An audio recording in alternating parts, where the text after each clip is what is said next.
Well, hello again, everyone, and welcome back. You're watching the Vintage Sewing Machine Garage channel here on YouTube, and today I want to share with you one of my favorite things, and that is debuting what I consider to be one of the best sewing machines ever produced. Now, you might say, okay, well, you're a sewing machine restorer, that's great, but actually, the reputation of the 201 does not exist because of me or any other restorer. It exists because there are people who sew that love the 201. Why do they love it?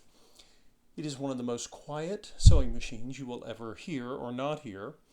And it has a rotary style hook, just like the Singer 301, the Singer 221 Featherweight. And it just is, it provides a quality of stitch that's just extraordinary. So today I thought I would basically debut this Singer 201-3. Now, one of the things that is different from the last 201 that I highlighted is you'll notice the badge is the standard Singer badge, lovingly riveted into the machine. And for those of you who are new to vintage sewing machines, if you have any Singer sewing machine, including a 201 with a Centennial badge, the biggest difference is that there's a ring or a rim around the badge that is blue. And that is merely marketing because Singer was celebrating its 100th anniversary back in 1951. But it's the same machine. So if you don't have a Centennial, then it's okay. Don't feel bad. Um, the Centennial badge machines, when they list, they typically list for about $50 more than a non-Centennial. But if you're really more interested in sewing than collecting, then by all means you don't need to wait for a Centennial. But there are people who love them as well. So, all right. So we have again, this particular machine is. It is the 201-3, and it has a rear-mounted motor and uses a belt. This is not the heavily marketed in the United States, the Singer 201 with the potted motor, which today we call it the potted motor, but it was called direct drive. But don't let that stop you from getting a 201 generally. So the 201 is interesting in that it has a wider harp space or throat space. I've seen different descriptions used. The space between the needle and the pillar support of the machine body, is a little wider than the standard Singer, say a Singer 15 class, for example. And it gives you more working room. This is especially important if you have larger items. Quilters are known to love this machine, as well as, of course, the Featherweight and the 301.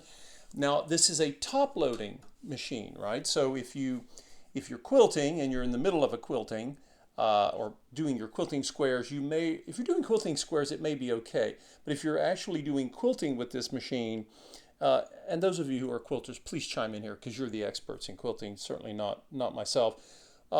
Then remember that when your bobbin runs out of thread, you're going to have to at least shift, if not move, what you have in place under the presser foot because you've got to get to your bobbin. So there's that. But it's just amazing. So I've got my threads here.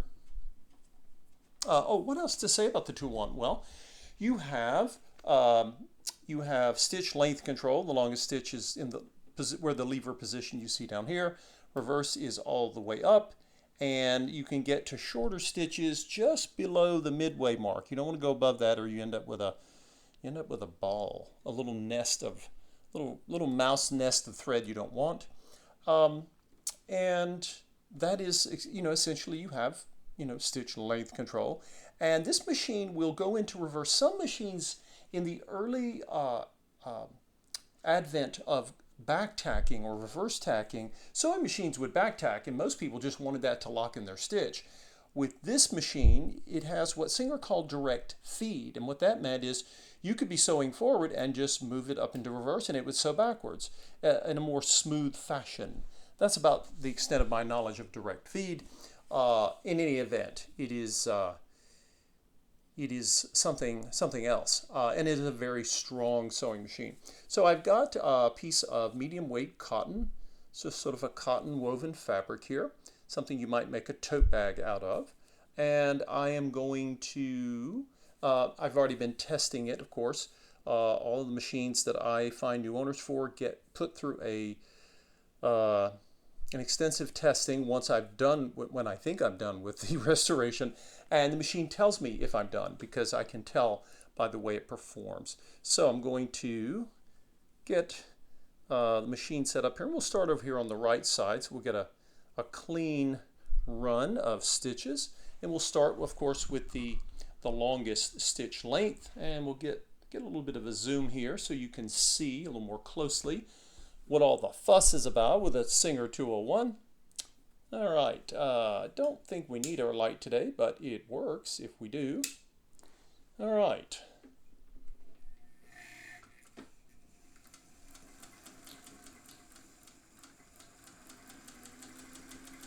And I'm just going really slow here.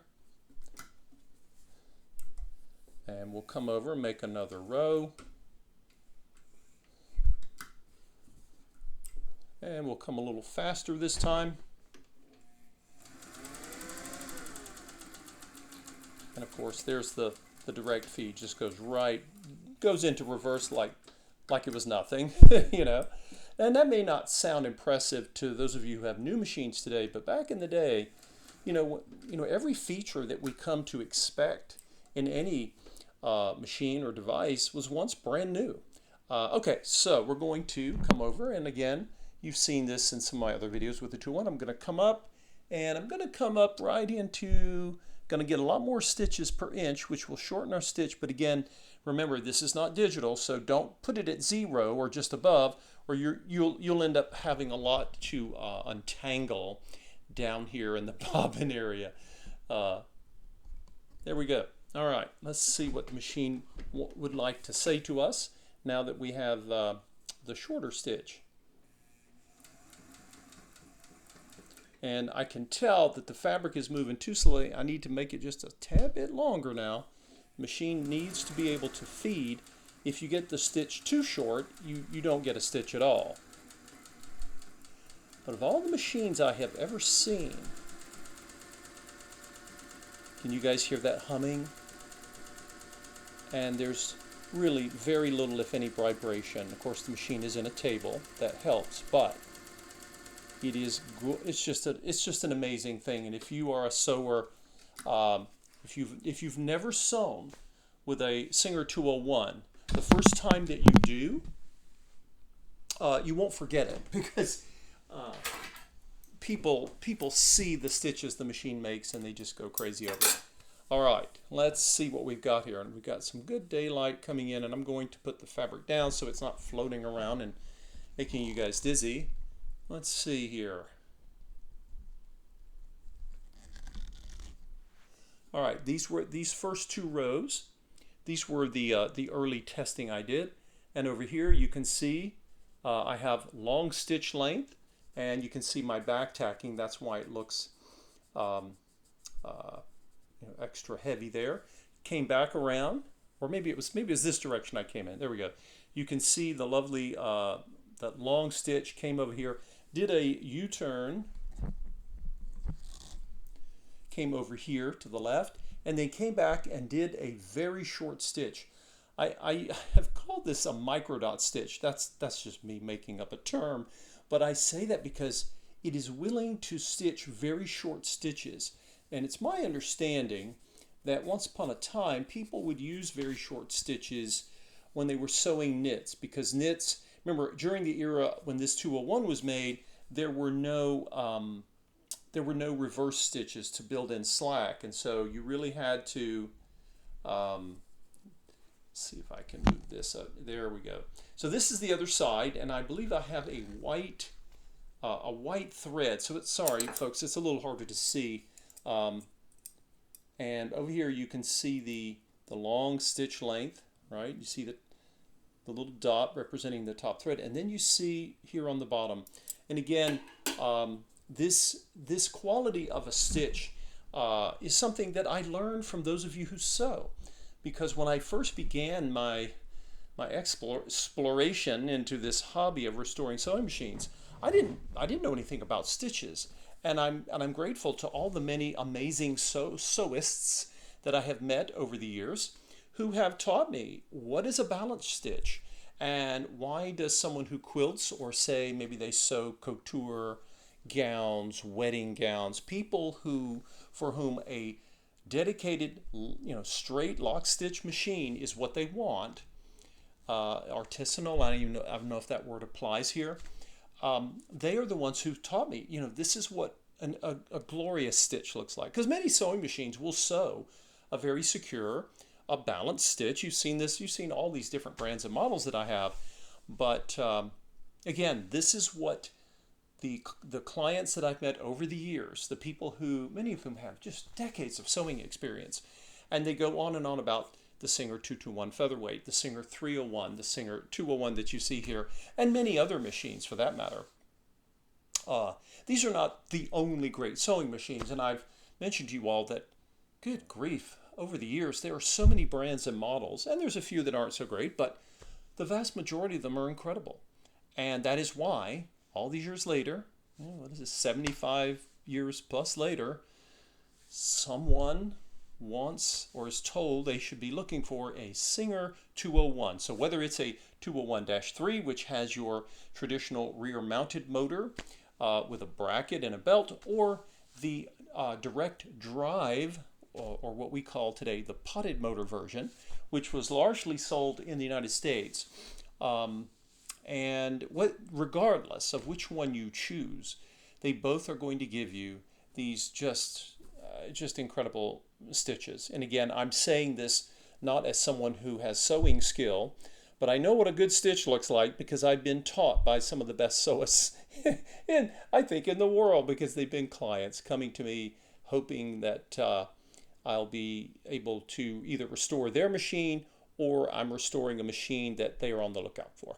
Anyway, I hope that this was helpful and, if nothing else, relaxing to hear that gorgeous hum of a Singer 201. And if anything on this channel has been helpful for you, if you would, please consider donating to the channel. On any of my videos or on the home page, there is always a link that says, please buy me a coffee, and you can go right to my Buy Me a Coffee page and donate to the channel, which will help my efforts at preserving more of these amazing wonders from the past. Thank you all for watching. We'll see you next time.